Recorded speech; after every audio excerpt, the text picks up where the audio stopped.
Hey, hi folks. Hopefully I'm live, which will be good. Just set myself up with the comments and things that I can see on this end. So we'll just wait for a few minutes as people get kind of logged in. I can then check that everyone can see and hear me, which is always handy when you're on a podcast. And then we'll get talking.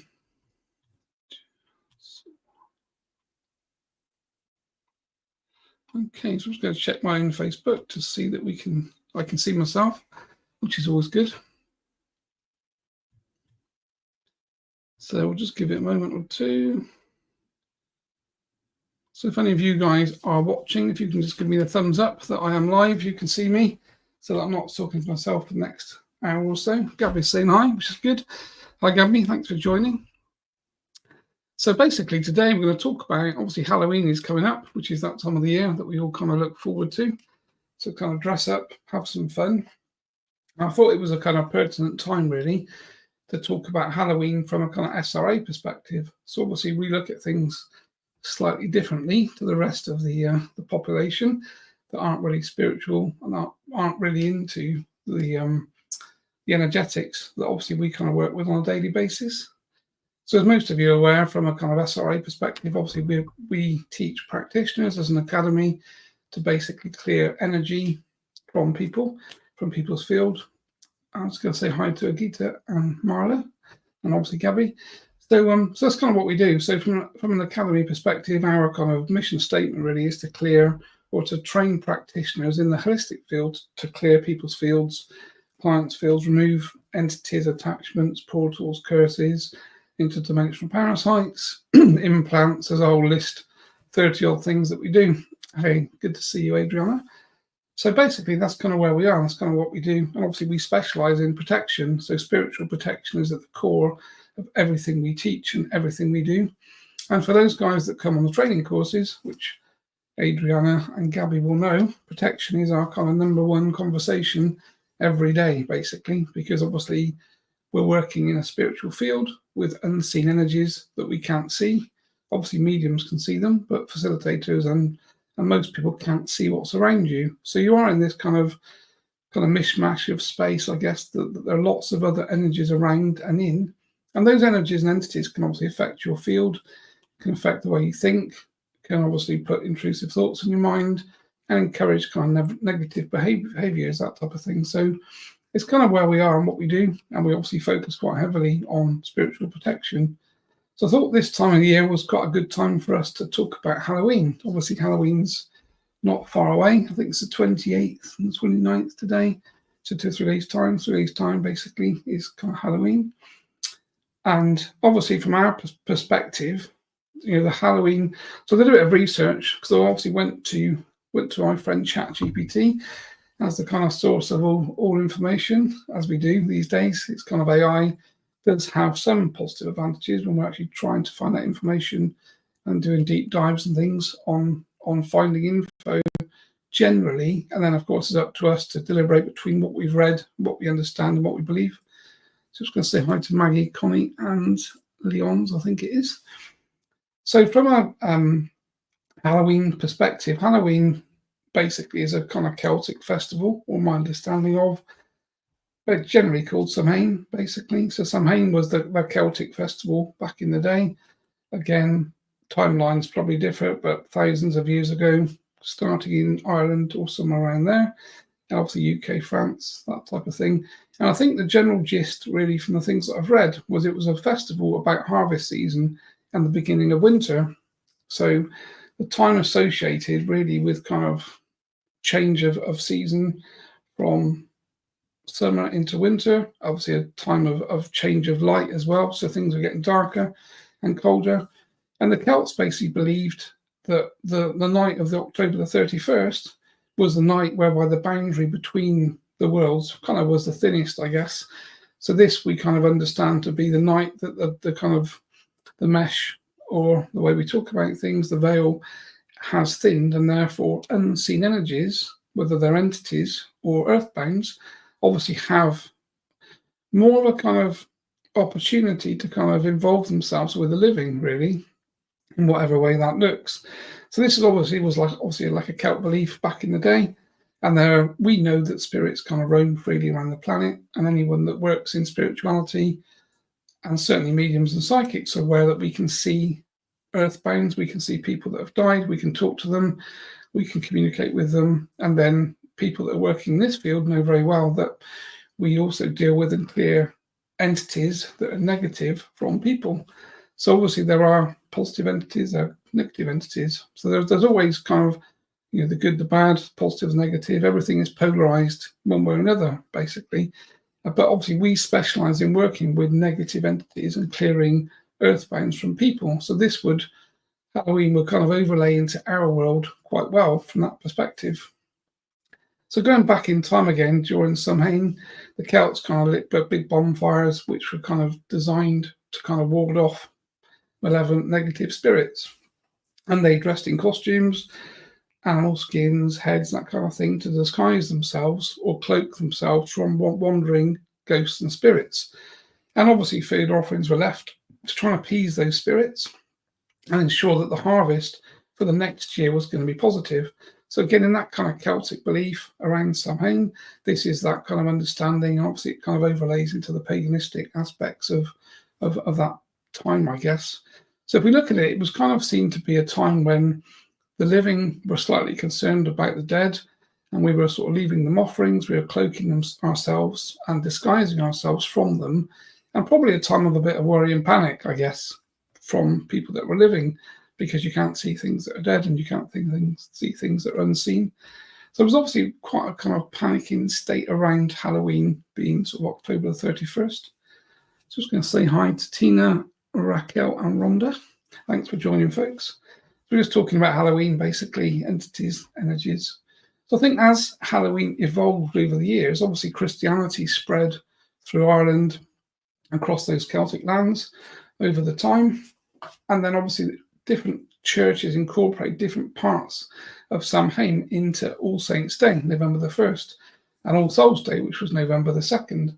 So these days were meant to honour basically saints and the deceased.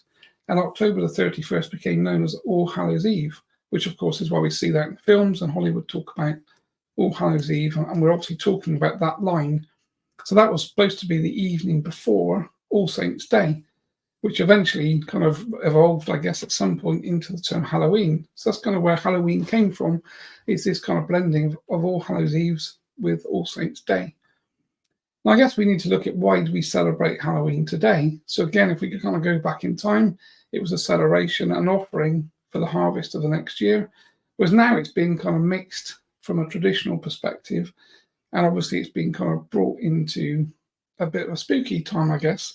So people now dress up in costumes. There's a slight, I guess, understanding of the Celtic traditions, but most people probably don't really understand that at all.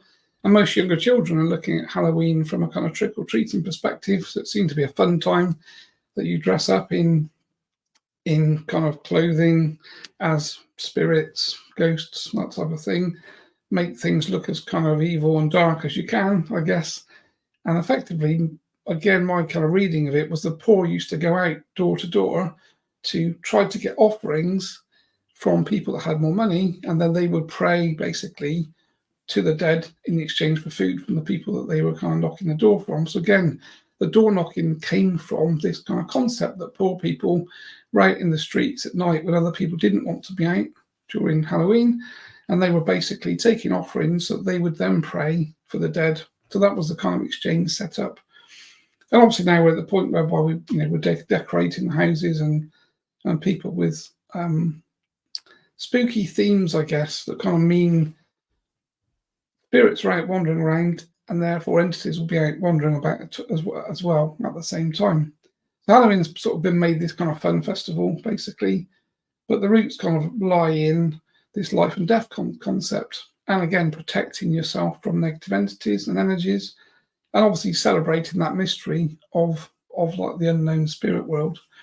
So I guess that kind of evolution has bound to have gone down the line of, it's a kind of celebration of the macabre and supernatural, shifting that concept from away from the Celtic festivals and seasonal changes from a spiritual protective perspective So over time, it's kind of taken on this dark, more horror-inspired tone and theme, which of course kind of fits in with Hollywood movies. Again, people are kind of fearful of Halloween and night of Halloween, and obviously people are out kind of trick-or-treating and doing generally, having fun generally, but again, for some people, it probably wouldn't be considered to be fun. So once we get to that point, I'm just going to say hi to Dave, Elaine, Tracy, and Heather. Thanks for joining, folks. Good to see you here. So again, if we look at the kind of literature, Gothic literature over time, and horror movies from the kind of 19th century had this big fascination, and Gothic novels certainly did, with Mary Shelley's Frankenstein and Bram Stoker's Dracula. So all of these were sort of fueling that public interest in horror movies, vampires, werewolves, zombies. These are all the imagery that we see now with Halloween. So again, we've got to taking things down a slightly darker kind of viewpoint, really.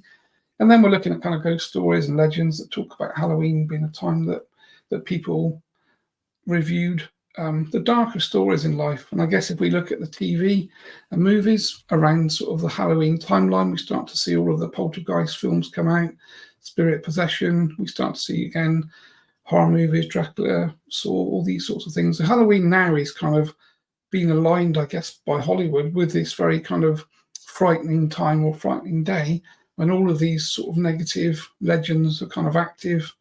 So from our perspective, people are walking around the streets, generally having fun, but I guess we need to protect our space. And this, again, is what we do from an SRA perspective. We're all about protection, and we're all about protecting our space, protecting our practitioners.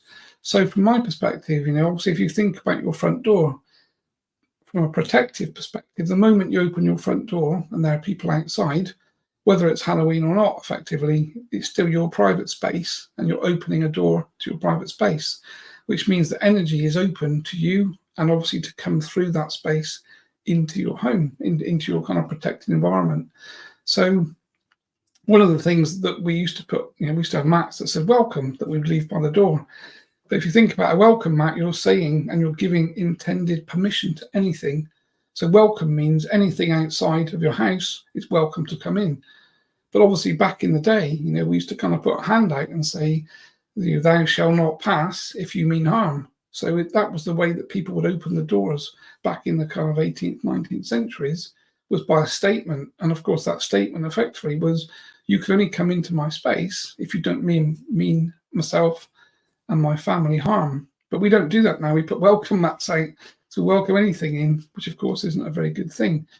So just thinking about what we're allowing into our space is quite critical. And obviously, when you open the door, you can't really ask people these days, do you mean me harm? So instead, we have to get to a point that we have some sort of spiritual protection at our doorways that kind of blocks and filters energy, is the way that I tend to think of it. So underneath our doormats, for instance, we've got pentagrams that we print out on a piece of A4 paper, put them under the doormat so no one can see them that comes in. But effectively, there's a very protective symbol with the intention to stop anything negative coming in. Then again, we can place other things outside the door. We can place crystals. So black crystals generally are quite good for protection, and crystals obviously push and change energy. So again, we're thinking about what we can put outside our doorways or inside our doorways to stop negativity coming through. But you yourself are the key, because of course you are a human being, spiritual intelligence locked inside a physical body. So stopping people coming through and stopping energies coming through is up to you, really. So you can state the intention that you only allow positivity through your doorway. And then you can put a thought out to your guide, to your spirit team, to say, I only allow positivity to come through my space into my protected space, into my home. So again, your intention is the key in all of this, really. And when we start working with our guides and locking things in with the spiritual teams that are around us, then those spiritual teams are going to start working on your behalf. So on Halloween, it will be good for you to have made that agreement with your guides, just to put the thought up, can you protect my space? Only allow negative energy in. Negativity is not allowed to pass through that doorway, basically. And then when the children start knocking the door and they're all dressed up in costumes, they're going to have earthbounds around them. Some people that are very negative will probably have entities with them as well. So we just want to make sure that the vibration and the protection is in place at your doorway so that negative things don't cross. And that's the kind of key from our perspective, really. Just going to take a moment to say hi to Heather. Oh, Jono's in the chat, which is cool. Always protecting ourselves. Yep, practitioners, that's what we do. That's what SRA is all about, protection, really. We talk about protection from the moment we wake up, generally to the moment we go to sleep. So protection is kind of the key thing. Say hi to Alexandra. Ollie's joined as well. Good to see you, Ollie. So yeah, so from my perspective, Halloween is kind of a fun day. We can look at it as a fun time. One of the things that we don't really advise from our perspective, certainly from a sort of academy perspective, is horror films. So if you think about when you watch a horror film, although you can have fun watching a horror film, of course, horror films change your energy, they change your emotional state. The idea of a horror film is to make you or put you in a very fearful state. So when you enter a fearful state, adrenaline's in your blood, you start to vibrate at a lower frequency, and therefore you attract more negativity.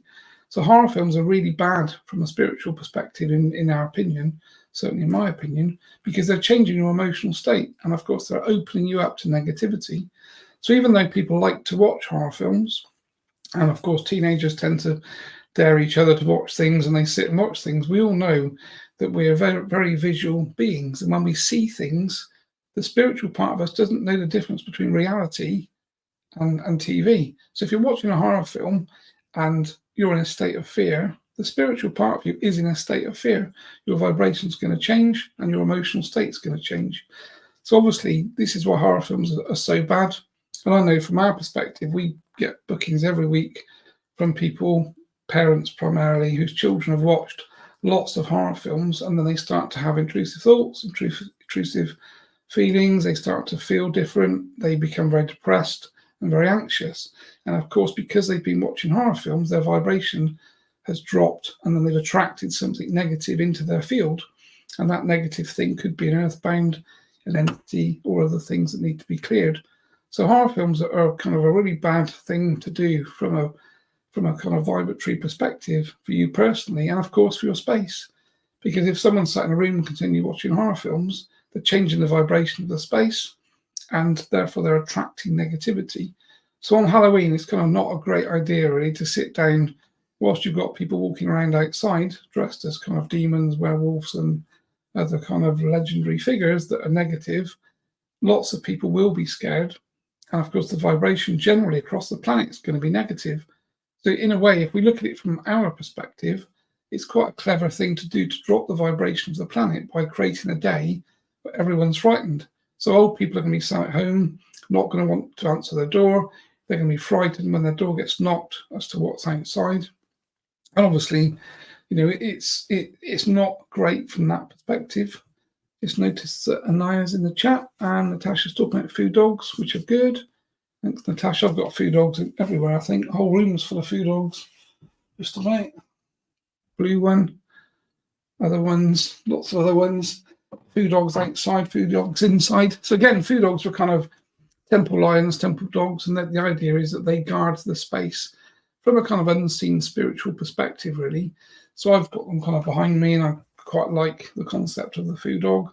Again, it's very intention-based, but I kind of create spiritual energies around the sort of bedroom, around the house, that we kind of create from a thought form perspective to guard the space. So food dogs kind of connect into that same type of theory, basically. So let's say hi to Pascal, Elaine, and Lawrence. Horror films are funnier than what I see on the other side. Yeah, that's probably true, actually, Lawrence. Quite a good point. So again, everything's intention-based. If you watch a horror film and you're laughing and you're not in fear, then obviously it's not really going to affect you. It's just horror films that affect you and change your emotional state in a negative way are obviously quite a problem from that perspective, really. So again, from my point of view, and certainly from our point of view, you know, Halloween's been made a very commercial enterprise now. There's a lot of money being made on Halloween, selling costumes and suits and all the paraphernalia that goes around Halloween. And you can obviously have fun out on Halloween with children doing things, but it's just a case of remembering to put yourself in your protected bubble. You need to be protected when you're walking out in the streets. Your children need to be protected. Your doorway needs protection. You need to use intention and connect to your spirit guides, even if you can't hear them. They can hear you. They can hear every thought that you think, basically, because you're telepathic. You're sending telepathy out. So when you use your intention, that intention translates to a thought, a telepathic thought, on the astral that the guides pick up.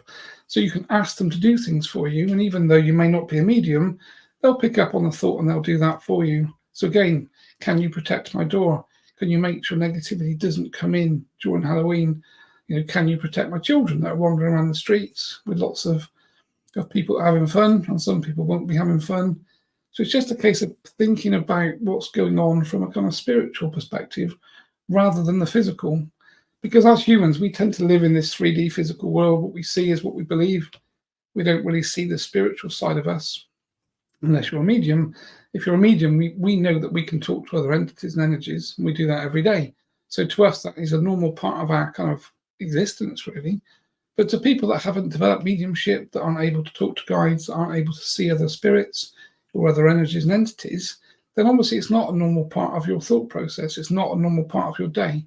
But it doesn't mean that those things don't exist. It just means that you're not aware of those things, and they can still affect you. And this is what we see from a kind of societal perspective, really, is that the unseen is affecting the seen effectively.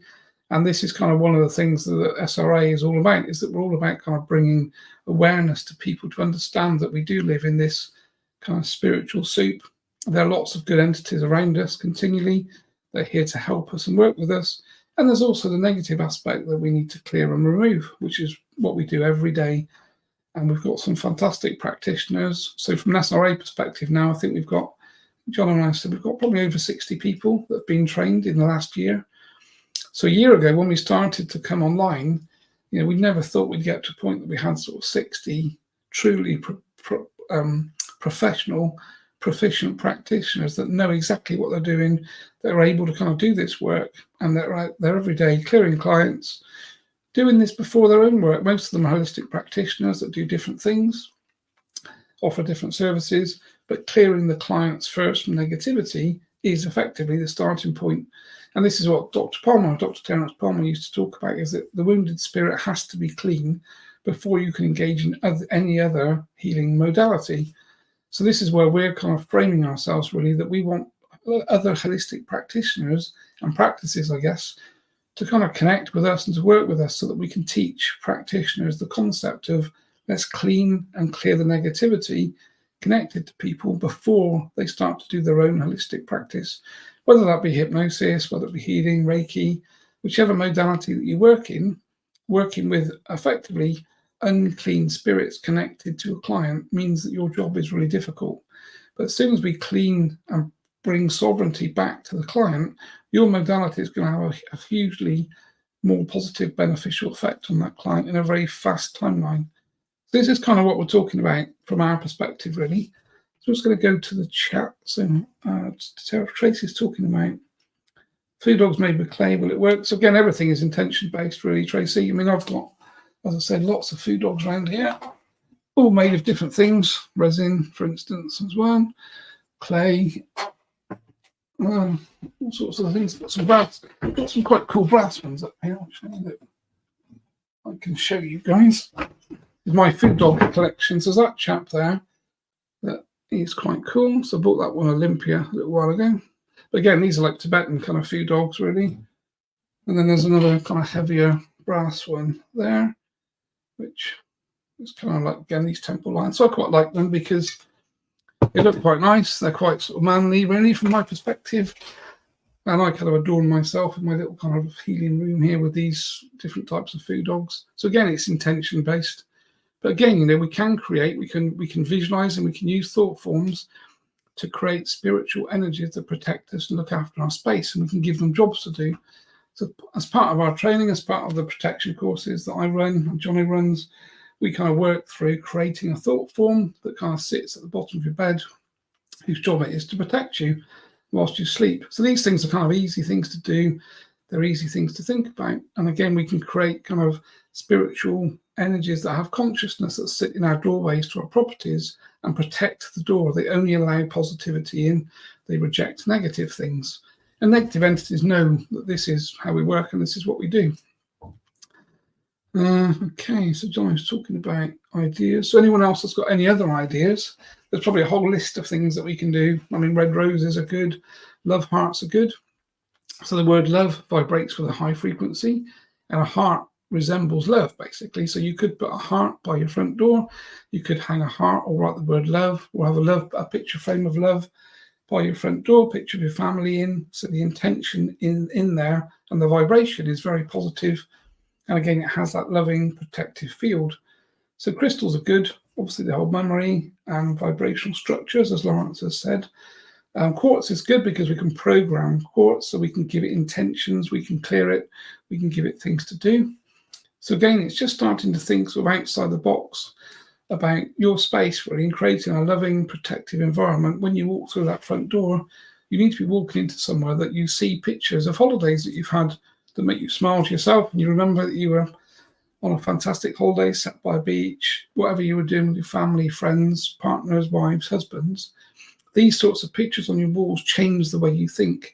They change your emotional state, and they bring you back to that high vibration.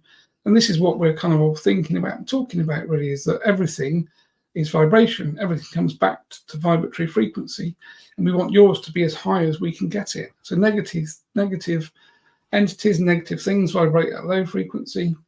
We need to be vibrating at high frequency, and therefore we're out of the reach of any type of negativity. So we can kind of work or walk in, I guess, from that perspective, both worlds, really, but trying to get your vibration to be as high as you can by eating good food, dietary things, thought process, meditation, setting intentions, setting boundaries, pushing back negative people. We all have negative people in our life, but we need to ensure that we have boundaries, that we push them back. And most of the negative people that we all deal with generally are family and friends, parents, and people that kind of spend lots of time in your life and have an opinion on what you do and don't do. So again, setting boundaries and keeping those people away from your kind of front door on that kind of picket fence boundary in front of you is obviously a good thing to do. So say hi to Cynthia.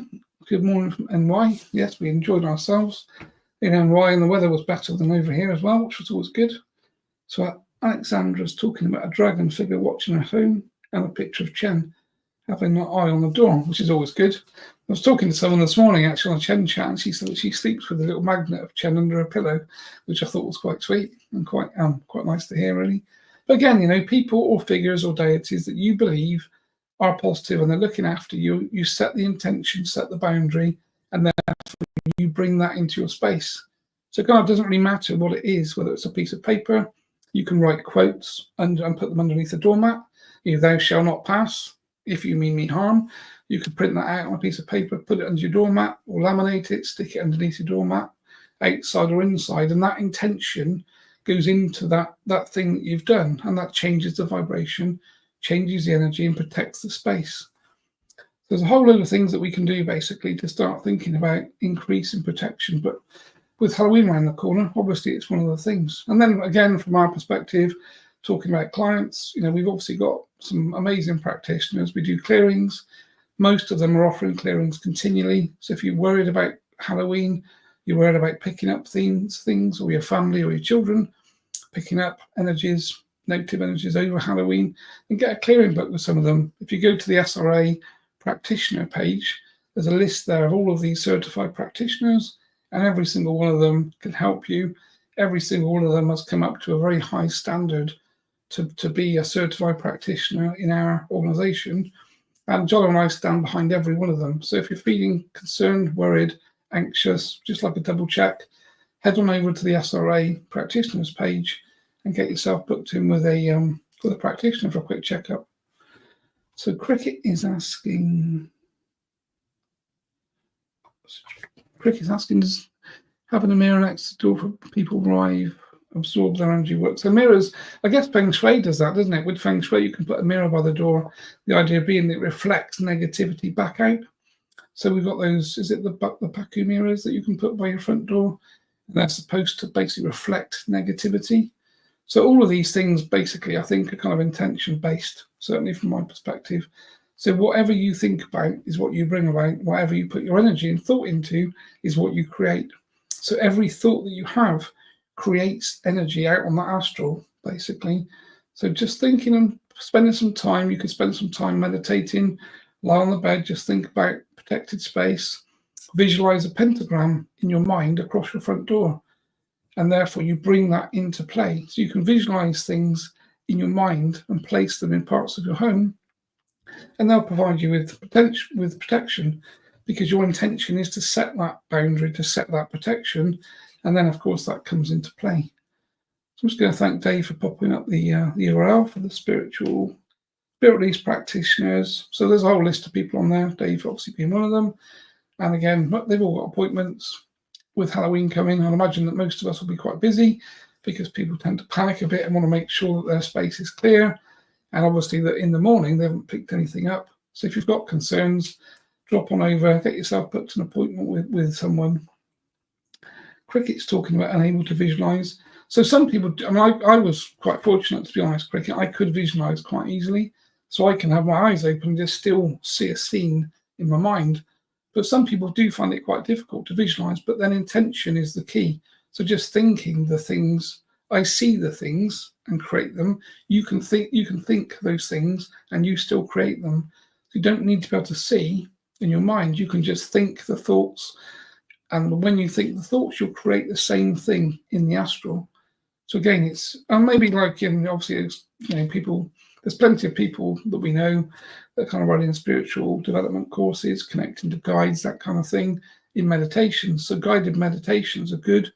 They help you to learn to visualize, open your chakras, and obviously start to engage that spiritual intelligence and that aspect of you. So it might be worth considering joining or booking yourself on some sort of spiritual development course, which can help you to bring that visualization back online.